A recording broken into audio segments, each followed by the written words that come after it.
کامیاب وہ ہے جس کی اللہ تعالیٰ مدد کرے، اور نامراد وہ ہے جس کو اللہ تعالیٰ کی مدد نصیب نہ ہو۔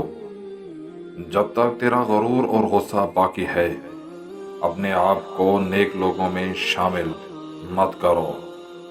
اکثر لوگوں کو اپنے علم پر غرور ہوتا ہے، لیکن انہیں اپنے غرور کا علم نہیں۔ اکڑ تب تک چلتی ہے جب تک پکڑ نہ ہو، اور جب پکڑ ہوتی ہے تو اس خاکی انسان خاک بننے میں دیر نہیں لگتی۔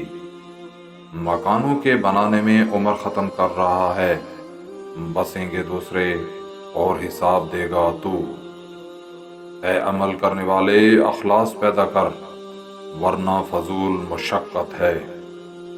اپنے نفس سے جہاد کرنے والے اور گناہوں سے توبہ کرنے والے شخص کے لیے موت ایسی ہے جس طرح پیاسے آدمی کا ٹھنڈا پانی پینا۔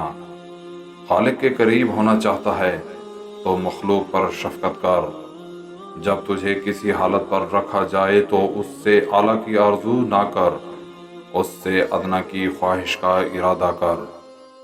بیابانوں میں اللہ کے ساتھ وقت گزارو، اس کے ساتھ براہ راست باتیں کرو۔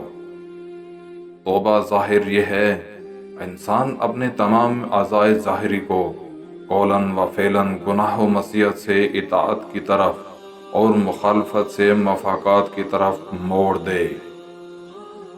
توبہ باطن یہ ہے کہ انسان تصفیہ قلب اختیار کر کے موافقات کی طرف رجوع کرے۔